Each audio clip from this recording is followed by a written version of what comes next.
Dans cette capsule, je vais vous montrer les outils que j'utilise lorsque je fais des ateliers d'écriture.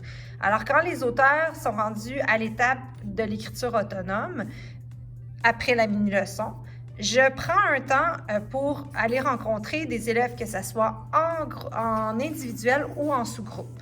Alors ici, on voit une feuille de prise de notes d'entretien d'écriture, alors que vous allez pouvoir, bien entendu, télécharger. Ce que je fais, c'est que j'écris le nom de la personne, je mets ses points forts lors de la discussion, ce que je remarque dans ce qu'on a eu comme discussion, les points qu'elle a à travailler dans son texte et ensuite de ça, de quoi je lui ai parlé pendant cette période-là. Donc, après, ce que je fais, c'est que j'utilise ces feuilles-là et bien sûr, elles sont annotées. Donc, je les mets dans un cartable. Comme ça, quand je suis rendue à faire ma prise de notes, je peux utiliser mes traces pour porter un jugement en fonction de l'évolution de mon auteur. Alors ça, c'est un outil. Je l'ai de cette version-là, mais je l'ai aussi en plus grand pour ceux qui veulent écrire plus. Donc, il y a possibilité, il va y avoir les deux versions qui vont être disponibles pour vous. L'autre chose que j'apporte avec moi, c'est ma pochette d'auteur à moi. Donc, ma pochette d'auteur, j'ai toujours mon processus d'écriture ici que vous voyez, mes listes de vérification. Ça, c'est mes outils les plus importants que je donne aussi aux auteurs de la classe.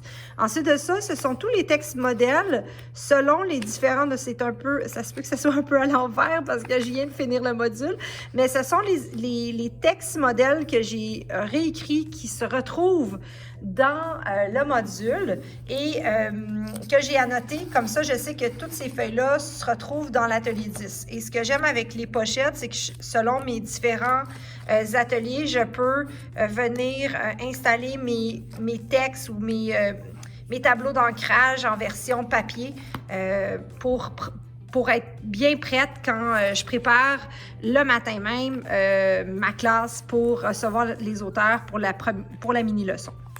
Et à la fin de mon cahier, j'ai justement ce document-là que j'ai photographié, que j'ai photocopié plutôt, et qui se retrouve à la fin du module sur les textes narratifs, je crois. Et donc, on a tous les si. Si, par exemple, l'élève, sa structure et la cohésion du texte, bon, ça laisse à désirer. Donc, par exemple, l'histoire manque de cohésion. Bien, voici ce qu'on peut faire et on a justement une aide qu'on peut apporter aux élèves en fonction des différents besoins. Donc, ça, c'est important de bien le lire, de vous le photocopier puis de l'avoir tout le temps avec vous. Ce qui est intéressant, c'est quand vous avez des notes, justement comme celle-ci, après, quand vous avez terminé, vous pouvez voir, selon les différents points à travailler, vous pouvez préparer vos prochains entretiens et ainsi, justement, faire évoluer vos auteurs pour qu'ils deviennent mieux, encore meilleur. L'autre outil que j'aime bien avoir à portée de main quand je fais des entretiens, dépendant, je n'amène pas tout ça à chaque fois avec moi, ça dépend qu'est-ce que j'ai comme intention. Si j'ai l'intention de regrouper des élèves pour justement travailler, une des choses que j'ai remarqué, si je vois ici que plusieurs élèves, justement, au niveau de l'équilibre entre les différentes choses que je leur ai montrées, l'équilibre entre les actions, l'histoire intérieure et ainsi de suite, ça a besoin d'être travaillé, puis il y en a plusieurs que c'est comme ça, bien, je peux regrouper ces élèves-là et aller chercher justement un point d'enseignement et une petite leçon là, écourtée pendant la période d'écriture autonome pour pouvoir les pister et les aider à s'améliorer. Donc, c'est pour ça que tous ces outils-là sont importants. On n'est pas obligé, à chaque fois qu'on fait les entretiens, de les utiliser en même temps. Donc, cet outil-là, ce que c'est en fait, pardon, il est à l'envers. Ce sont tous les tableaux d'ancrage que je me suis reproduit pour moi. Encore une fois, je le sais, un tableau d'ancrage, ce qui est important, c'est de le préparer avec les élèves étape par étape. C'est pas de donner un tableau d'ancrage déjà tout fait.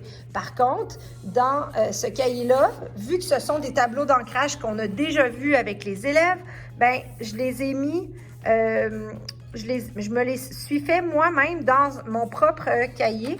Et quand j'ai besoin justement d'aller faire une mini-leçon en sous-groupe, ben je peux utiliser mes tableaux d'ancrage qui sont tous regroupés. Donc, ça se trouve à être tous les tableaux d'ancrage qui se retrouvent dans le module que j'ai refait ici dans mon cahier. Et là, moi, j'ai décidé de me faire un cahier pour le module des petits moments, des histoires vraies, des textes narratifs. Donc, j'ai les 3 cahiers parce que j'utilise, je dis les 3 cahiers parce qu'il y a à grands pas vers les textes narratifs pour les 12 ans. 10-12 ans.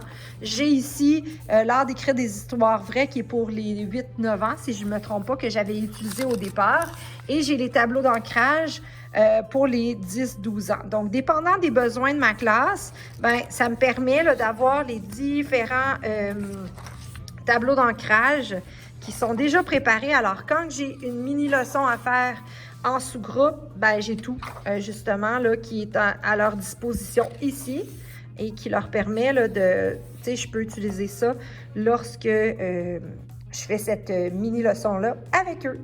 Donc, et voilà. Pour terminer, un ouvrage qui est vraiment super, que je vous dirais là, de lire à tête reposée, pas parce que c'est compliqué, mais parce que ça en fait beaucoup, mais ça reste que quand on veut, quand on a la piqûre des ateliers d'écriture, on veut bien faire les choses. Et cet ouvrage-là permet vraiment d'avoir une ouverture sur la meilleure façon de converser avec les jeunes lors des entretiens d'écriture, les entretiens de lecture aussi.